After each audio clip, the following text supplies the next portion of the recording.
So I want to try to make for someone I know this, what they're calling on this knitting pattern, a basic dish rag. I like to call it either a washcloth, it could be a face cloth. I guess it could be a dish rag too if you want to use it for that kind of kitchen stuff. But anyway, it's a very simple pattern.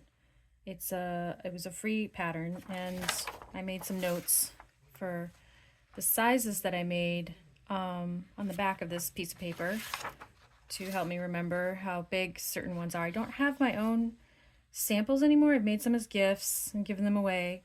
But I do have one that a friend made for me, and this one happens to be bright red. And as you can see, it's just a garter stitch pattern with an edging and the holes in the sides to give it a little bit of a nice decoration there. And it's knit as an increase going to the middle, and then when you feel that it's large enough, you decrease and end. And then I also like to put a loop on the end of these in case there's a hook in the kitchen or bathroom that you can hang it on. So I'm gonna try to make one of those. I have a couple of different kinds of yarns here. I have the same brand of yarn, but a couple different colors. The pattern calls for a ball of worsted weight cotton, sugar, and cream, and it gives the grams here. But I also like to look at yards, and in this case, the solid color that I found is 120 yards, and I looked it up online, and that's about comparable to one of these sugar and cream 50-gram sizes of the same yardage. I'm not sure it's exactly 50 grams anymore, the sugar and cream, but anyway, you get the idea. So these are all loops and threads. The variegated loops and threads brand is a little bit less yardage, and it does give ounces, but I sometimes like to think about yards because that's how long the yarn is, and of course it depends on needles that you're knitting it on also. But these are a little bit less, and the reason I bought these two colors also, or these two variations, is I might make a second washcloth or face cloth, maybe even a little smaller than the original, and of half of one color and half of the other color. Just split it down the middle. When I want to start decreasing, I'll change colors. But I'm gonna start with this nice bright azure blue, and it's a entirely cotton yarn, so it'll be nice and soft and machine washable and so forth.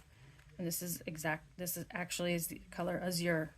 So anyway, so that's the plan. We'll see how it works out, and let's get started. Okay, I'm gonna start knitting here soon, but before I do that, I just want to go through again the directions. This set of directions is pretty simple and very short.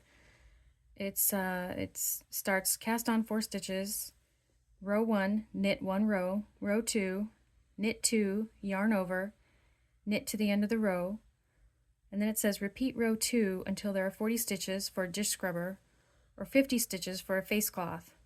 Then it says next row, knit 1, knit 2 together, yarn over, knit 2 together, knit to the end of the row. And then it says continue decreasing until 4 stitches are left and then cast off. So what I did when I made some of these is I noted down how many stitches were on the needle that I knit to before I started decreasing. So in one of the versions that I made, I knit to 56 stitches, then I decreased, and I used number 8 needles for that. And then another version of this, a smaller, I knit to 50 stitches, then I decreased, and that was number 8 needles as well. And then for the chain stitch loops that I add, I usually wrote down how many chain stitches I used for that. So that was like 25 for one that was a little longer, and 10 stitches for one that was a little shorter, and so forth. Anyway, so in order to start, now this is calling for size 9 to 10.5 needles, and I have a size 9 straight short needle here. These are metal. These happen to be metal needles, so we can start with that. So I cast on, and in this case, since this is only a few stitches, using a long tail cast on, or any other cast on could work, but a long tail cast on. And if you're going to put the loop on at the end, not the beginning, you don't need to have extra yarn after your cast on.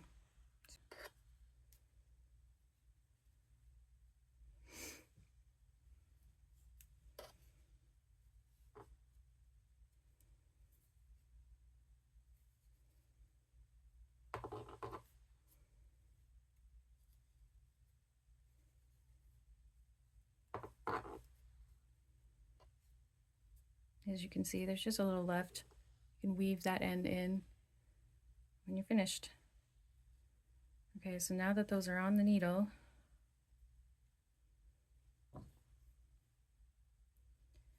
we begin by knitting one row.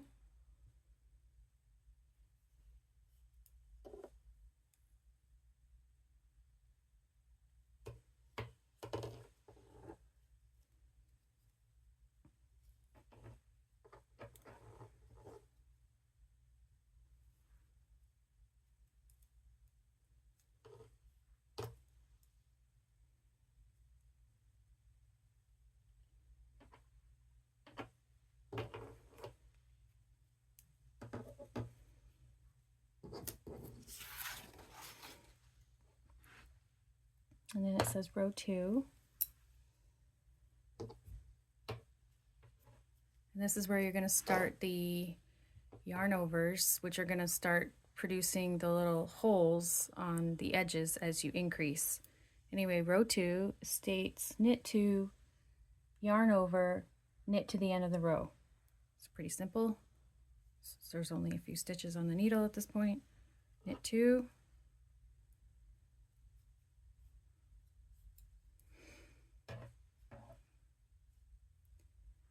yarn over, and in order to make the yarn over, you put the yarn forward, and when you knit the next stitch, it will create a yarn over the needle, as you can see here, automatically. And at this point then, because you created a yarn over without decreasing, there will be 5 stitches on the needle instead of 4 that you cast on, and there'll be a little hole right here in your knitted work. Now, because this is a garter stitch pattern, you're knitting across every row, which then makes really no right and wrong side, but the right and wrong side, you're always knitting, so there's purl on the other side that you're knitting. So when you turn the work over, you can see the row we just knit. Now that's purl stitches. But since we're going to continue knitting, we're going to create purl on the other side, and that creates the garter stitch pattern as you work up the dishcloth as it increases. So this says repeat row 2 until there are 40 stitches for the dish scrubber or 50 stitches for the face cloth. Or if you'd like to make it a little larger, you just increase until you have a certain number of stitches on the needle that you're satisfied with, and then begin to decrease. In some cases I did 50 stitches, in some cases I did 56 to make it a little larger. You just have to keep in mind that you have to have enough yarn left to decrease and finish the piece. So that's all you have to really keep in mind with that. And if you have more than one ball of the same dye lot, then you could probably make quite a large dish towel or dishcloth actually, or face cloth. But okay, anyway, so repeat row 2, and row 2 is knit 2, yarn over, knit to the end of the row. So that's all you do until you have the stitches that you want, the number of stitches that you want on your needle. So again, we'll do a couple of those rows.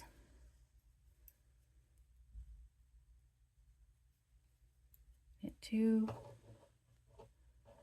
yarn over, knit to the end.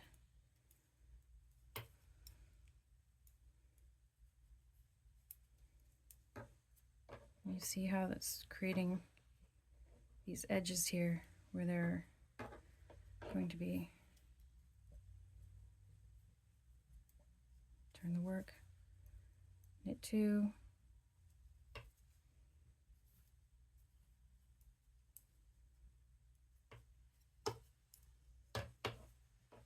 Yarn over, knit to the end of the row.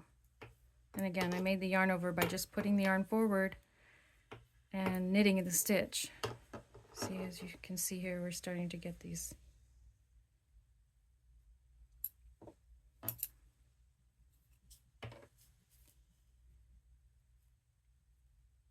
holes in the pattern, as they'll appear as we continue knitting.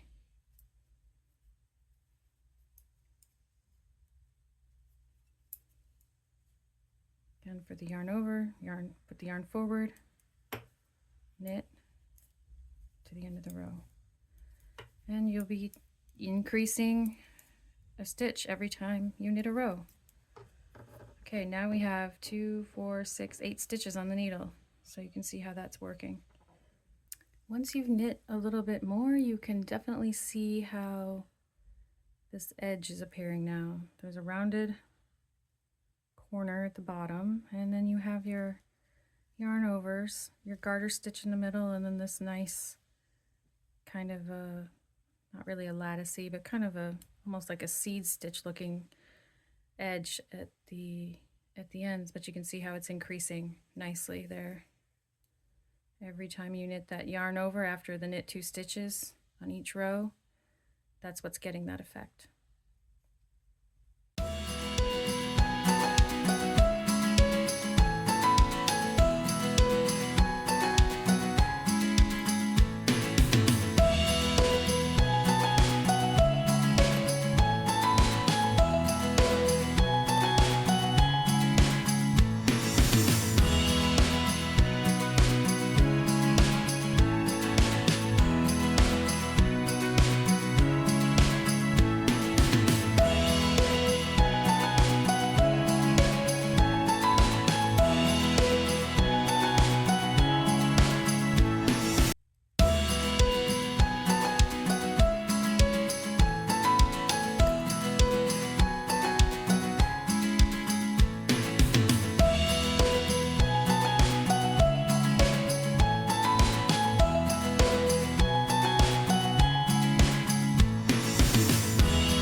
Okay, I'm at 56 stitches on the needle now. So this is what it looks like. It's a little bit bunched up on this needle, but you can see that we now have a nice diamond shape, and I have another washcloth of about a little bit large of a washcloth, but about regular size to compare it to. And when I was at 51 stitches on the needle, it measured 12 inches across, and that is about 30.5 centimeters. And then from the tip, the bottom tip up perpendicular to the needle, it measured about 6 inches. So as you can see, we're building a square. We're just building it from a point outward and then back. So now to start the decreases in this washcloth, we will start knitting on this row as follows. The instructions say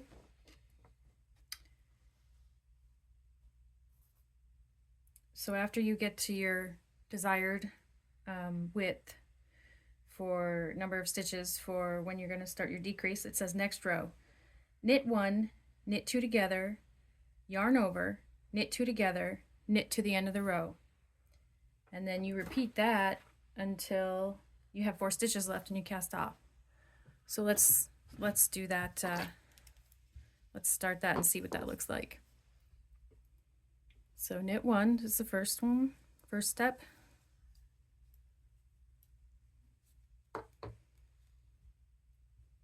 Knit 2 together is what they call for next. The instructions asks for next. So that's pretty simple. Just put your needle into 2 stitches at once, knit those 2 together, and then it asks for, or it requires a yarn over. And in this case, to make that yarn over, you're just going to put your yarn forward, because when you do your next instruction of how you're going to knit the stitches, it'll automatically create a stitch on the needle. It'll automatically create an over on the needle. So, and then it calls for next, knit 2 together. So that's making the yarn over and decreasing by 1, because you only made a yarn over to make up for the first decrease, and now you've decreased another stitch, but you haven't added another yarn over to make that number of stitches the same. And then you just knit to the end of the row as follows.